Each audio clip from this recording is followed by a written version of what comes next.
Hello दोस्तों, हम फिर आ गए थे। कहानी केयरिंग हस्बैंड जिसको लिखा है श्रेया जी ने और सक्रिय भी इन्हीं को जाता है। तो दोस्तों, हमारी इस कहानी के पूरे पूरे एपिसोड नंबर आपके 120 हो चुके हैं। हम देखते हैं आने वाली कहानी में क्या होता है। शुरू करते हैं कहानी का एपिसोड नंबर 121 और देखते हैं कहानी में क्या होता है। रिया जैसे ही कबीर के घर के बाहर पहुंची, एक गार्ड ने उसे अंदर आने से रोक दिया और अपना सिर झुका के बड़े ही पोलाइटली तरीके से बोला, मैडम आप अंदर नहीं जा सकती। वहीं ये सुनकर रिया हैरान हो गई। उसे लगा कि उसने कुछ गलत सुन लिया और रिया का सोचना भी गलत नहीं था। मतलब ये उसका भी घर था और कोई उसे अपने ही घर के अंदर आने से कैसे रोक सकता है। फिर रिया ने उससे बात को इग्नोर किया और वापस अंदर जाने लगी, पर गार्ड ने उसे फिर से रोक लिया।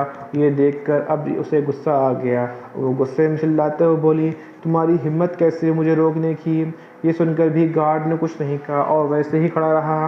वहीं गार्ड को अभी भी कोई रिएक्ट न करता देख दिया गुस्सा और बढ़ गया, पर उसने गार्ड को कुछ नहीं किया और फ़ोन निकाल कर श्रेया कॉल करने लगी और मन ही मन गार्ड को कोसने लगी। उसकी इतनी हिम्मत कैसे हो गई कि मुझे रोकने की। ऐसे तो मैं अभी उसे बताती हूँ। पर श्रेया उसका फ़ोन ही नहीं उठा रही थी। दिया ने उसे कई बार फ़ोन किया, पर श्रेया ने उसे एक भी कॉल रिसीव नहीं किया। ये देख के उसने थक हार कर उसे कॉल करना बंद कर दिया। फिर रिया बोली, क्या श्रेया अंदर। पर ये सुनकर भी गॉड ने कोई जवाब नहीं दिया, जैसे उसने रिया की बात सुनी ही नहीं। वहीं गार्ड को कुछ भी ना बोलता देख रिया समझ गई कि गार्ड को कुछ भी बोलना बेकार है। फिर उसने एक नज़र घर की तरफ देखा और बिना कुछ बोले वहाँ से चली गई, क्योंकि वो समझ गई थी कि पक्का कभी ने ही गार्ड को उसके अंदर आने से मना किया होगा, वरना उस गार्ड की इतनी हिम्मत नहीं थी कि वो उसे रोक सके। और ये बात सच भी थी, कभी ने ही गार्ड को बोला था कि श्रेया से कोई मिलने आए तो उसे अंदर ना आने दे, क्योंकि वो नहीं चाहता था कि श्रेया से कोई मिले। वहीं रिया को कबीर पर बहुत गुस्सा आ तो रहा था। वो उसके साथ ऐसा कैसे कर सकता था। अब क्या श्रेया से मिलने के लिए भी उसकी परमिशन की ज़रूरत पड़ेगी। वो कोई बाहर वाली तो थोड़ी ना थी, उसे अब इस घर के होने वाली छोटी बहू थी। कबीर को उसके साथ ऐसा नहीं करना चाहिए था। फिर उसने कबीर को मन में खूब कोसा। उसके बाद भी जब उसका दिल नहीं भरा, उसने अपना फ़ोन निकाला और चिराग को कॉल कर दिया। उसे सारी बात बताई कि कैसे कबीर ने उससे श्रेया से मिलने से मना कर दिया। ये बोल के वो रोने लगी और रोते हुए बोली, चिराग भाई मेरे साथ ऐसा कैसे कर सकते हैं। मैं तो बस श्रेया से मिलना चाहती थी, क्योंकि श्रेया बहुत दुखी थी। क्या अब भाई को इससे भी प्रॉब्लम है। क्या भाई को मैं पसंद नहीं। क्या वो मुझे अभी बाहर वाला ही समझते हैं। रिया को लग रहा था कभी उसे पसंद नहीं करता, इसलिए उसने श्रेया को उससे मिलने से मना कर दिया।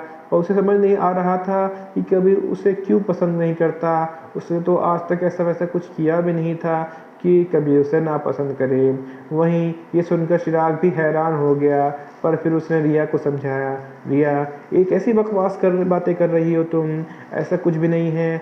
तुम हो भाई को, तुम तो बचपन से भाई को जानती हो, वो तुम्हें बचपन से पसंद करते हैं। अगर ऐसा नहीं होता तो वो कभी भी तुम्हारी और मेरी शादी के लिए हाँ नहीं बोलते। रिया को भी चिराग की बात सही लगी, पर फिर भी वो बोली, अगर ऐसा नहीं है तो फिर भाई मुझे श्रेया से मिलने से क्यों नहीं दे रहे। ये सुनकर चिराग बोला, वो तो मुझे भी नहीं पता। भाई और भाभी के बीच में लड़ाई हुई है और तुम्हें तो पता है ना, जब बात भाभी की आती है तो भाई से पूछना ही बेकार है। ये बात रिया से बेहतर कौन जान सकता था। वो चिराग की बेस्ट फ्रेंड थी, इसलिए उसे सब कुछ पता था। फिर थोड़ी देर बाद चिराग से बात करने के बाद उसने फ़ोन रखा। अब उसे कुछ बेटर फील हो रहा था। वही चिराग को अब समझ आ गया कि कबीर का मूड सुबह से इतना ख़राब क्यों है। जब से कबीर ऑफिस था तब ही ऑफिस में मातम का माहौल छा रखा था, क्योंकि कबीर सुबह से ही किसी ना किसी को सब पे बात पे चिल्ला रहा था और अपना गुस्सा निकाल रहा था।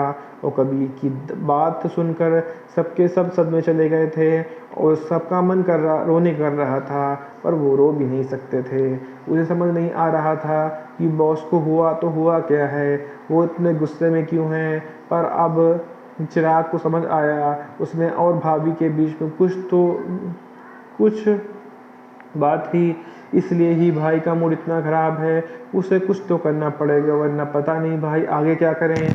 वहीं दूसरी तरफ अचानक से श्रेया के पेट में बहुत दर्द होने लगा। उसने अपना पेट पकड़ लिया और धीरे से कहते हुए बोली, आह मेरा पेट, इतना दर्द क्यों हो रहा है। फिर वो बेड से उठी और चलने लगी रूम में तलाशने लगी। उसे लगा कि शायद पेट का दर्द थोड़ा कम हो जाए और उसका पेट दर्द और बढ़ गया। तभी उसकी नज़र बेड पे गई और बेड को देखते ही उसकी आंखें हैरानी से बड़ी हो गईं। वो खुद से बोली, नहीं ऐसा कैसे होता है, अभी तो इसमें टाइम था। फिर वो जल्दी से क्लोजेट से में कुछ सामान लेके बाथरूम चली गई और जब थोड़ी देर बाद बाहर आई तो दर्द के कारण उसका चेहरा पीला पड़ा हुआ था। उसका पेट कुछ ज़्यादा ही दुख रहा था। फिर वो हिम्मत के बेड के पास गई और चादर चेंज किया क्योंकि उसका उस पर स्टेन लगा हुआ था। अचानक से उसके पीरियड आ गए थे, वो भी समय से पहले, इसलिए उसे बहुत दर्द हो रहा था। वैसे तो हमेशा उसके पीरियड टाइम पर होते थे, पर पता नहीं इस बार जल्दी कैसे आ गए। शायद इसलिए क्योंकि इन दिनों बहुत ज़्यादा टेंशन में थी, क्योंकि कभी उससे गुस्सा था। फिर वो सब कुछ ठीक करने के बाद बेड को लेट गई क्योंकि उसे बहुत कमज़ोरी महसूस हो रही थी।